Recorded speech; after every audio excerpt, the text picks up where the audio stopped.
Hello friends, नमस्कार। शुरुआत करते हैं देश और दुनिया की तमाम छोटी और बड़ी खबरों के साथ। बिहार बीजेपी नेता अरुण यादव ने पहले मुंगेर से मेयर उम्मीदवार पत्नी की गोली मारकर हत्या कर दी। उसके बाद खुद को भी गोली मारकर खुदकुशी कर ली।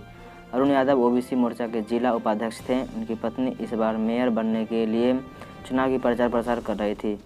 पुलिस घटनास्थल पर पहुंचकर मामले की जांच में जुट गई। पुलिस के मुताबिक घटनास्थल से एक पिस्टल और एक कट्टा समेत जिंदा कारतूस बरामद किया है। घटना की वजह स्पष्ट नहीं हो पाई है।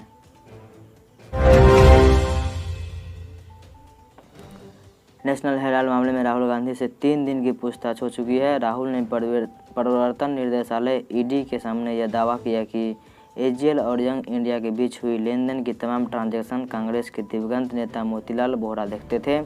एक मीडिया रिपोर्ट के मुताबिक राहुल के इस दावे पर मोतीलाल वोहरा के बेटे अरुण वोहरा ने सफाई दी। उन्होंने कहा कि राहुल उनके पिता पर ऐसे आरोप नहीं लगा सकते।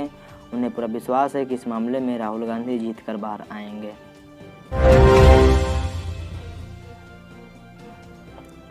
इधर राहुल के दावे पर बीजेपी ने भी सवाल खड़ा कर दिए। एमपी भाजपा के प्रदेश अध्यक्ष विष्णु दत्त शर्मा ने इसे राहुल का कबूलनामा करार दिया। उन्होंने कहा कि ईडी ने जिन आरोपों पर राहुल से पूछताछ की है वो सही है। जम्मू कश्मीर के कुलगाम के मिसीपोरा इलाके में फिर से मुठभेड़ शुरू हो गई। मुठभेड़ में 2 आतंकी को मार गिराया। इसमें एक आतंकी कुलगाम में टीचर रजनी बाला की टारगेट किलिंग में शामिल था। इलाके में 14 दिन से घेराबंदी और सर्च ऑपरेशन जारी है। इधर अनंतनाग जिले के कोकरनाग इलाके में हिजबुल मुजाहिदीन के 2 आतंकी के छुपे होने की खबर मिली थी। कश्मीर पुलिस के मुताबिक सुरक्षा बलों ने एक आतंकी को मार गिराया। दूसरे आतंकी की तलाश जारी है।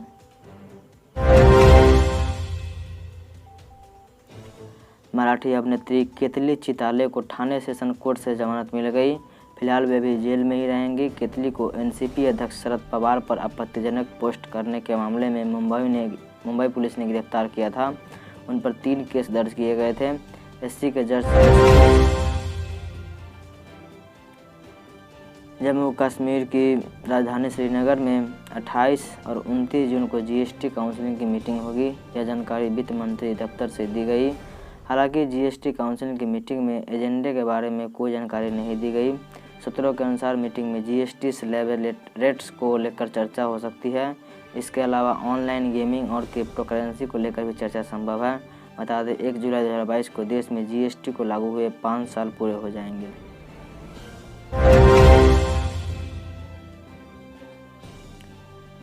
राहुल गांधी से ईडी की पूछताछ के विरोध में कांग्रेस लगातार 3 दिन से दिल्ली में प्रदर्शन कर रही है। बुधवार को हुए प्रदर्शन के बाद एक मीडिया शशि थरूर ने शेयर किया, जिसे सांसद ज्योति मणि ने बनाया है। इसमें ज्योति ने आरोप लगाया कि दिल्ली पुलिस ने उनके साथ किसी भी क्रिमिनल की तरह बर्ताव किया, उनके कपड़े फाड़े, जूते उतरवा दिए और बाकी प्रदर्शनकारियों की तरह उन्हें भी बस में ठूंस दिया।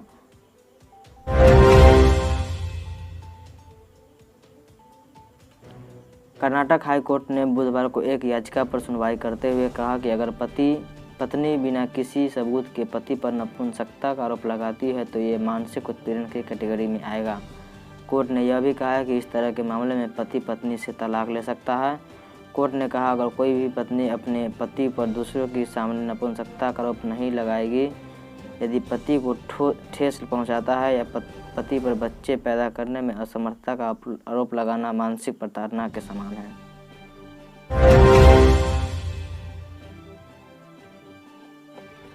दक्षिण कश्मीर के कुलगाम में सुरक्षा बलों ने 2 आतंकी को ढेर कर दिया। दोनों आतंकी संगठन लश्कर-ए-तैयबा से जुड़े हुए थे।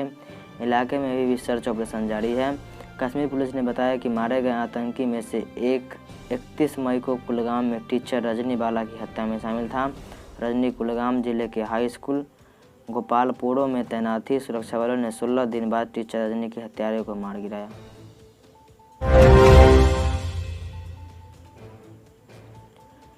अग्निपथ योजना के खिलाफ बिहार के कई जिलों में दूसरे दिन भी अभ्यर्थी का प्रदर्शन जारी। गुरुवार को जहानाबाद, बक्सर और नवादा में ट्रेन रोकी गई। छपरा और मुंगेर में सड़क पर अगजनी के बाद जमकर प्रदर्शन हो रहा। इन लोगों का कहना है कि सरकार अपना फैसला वापस ले।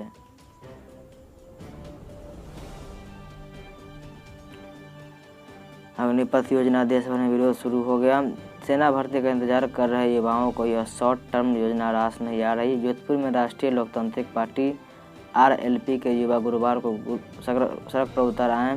सीकर में युवकों ने तोड़फोड़ की। अन्य जिले से भी युवाओं का विरोध प्रदर्शन की खबर आ रही है। युवाओं ने 20 जून को दिल्ली जाकर प्रदर्शन करने की चेतावनी दी।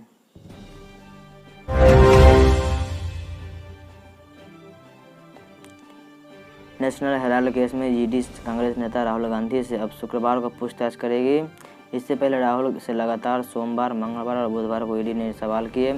3 दिन में करीब 30 घंटे राहुल से पूछताछ की गई। एक तरफ जहां ईडी अधिकारी उनके जवाबों से असंतुष्ट नजर आए, वहीं राहुल गांधी का भी कहना पता लगता है कि अब यहां रोज आना पड़ेगा क्योंकि पूछताछ लंबी चलेगी।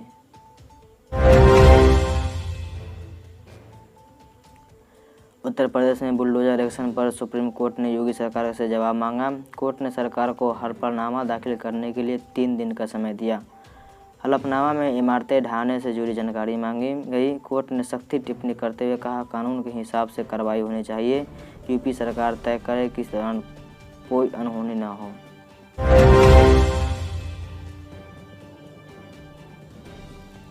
शिवसेना ने अपने मुखपत्र सामना में राहुल गांधी से ईडी की पूछताछ को लेकर केंद्र सरकार की आलोचना है।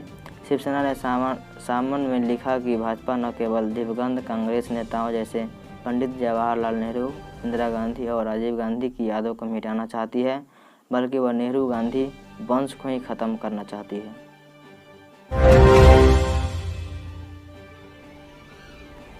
केंद्र सरकार की अग्निपथ योजना के विरोध में बिहार में दूसरे दिन उग्र प्रदर्शन हुआ। 17 जिलों में युवाएं सड़क और ट्रक पर उतर गए। प्रदर्शनकारियों ने छपरा, कैमूर और गोपालगंज में 5 ट्रेनों को आग के हवाले कर दिया। 12 ट्रेनों में तोड़फाड़ की गई। अकेले छपरा में ही 3 ट्रेनों में आग लगा दी। यात्रियों ने भागकर अपनी जान बचाई। छपरा में सबसे ज़्यादा प्रदर्शन का असर रहा।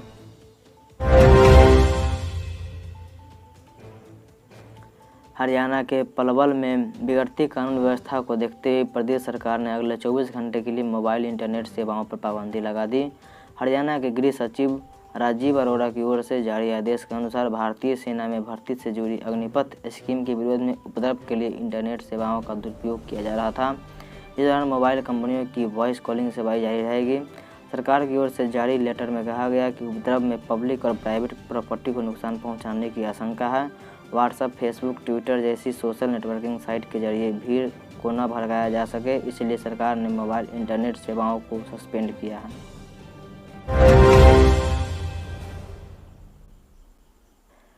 श्रीलंका के पास केवल 5 दिनों का पेट्रोल डीजल बचा है। पावर और एनर्जी मिनिस्टर ने गुरुवार को इसकी जानकारी दी। अगर उसे भारत में $500 मिलियन की नई क्रेडिट लाइन नहीं मिले तो संकट बहुत ज़्यादा गहरा हो जाएगा।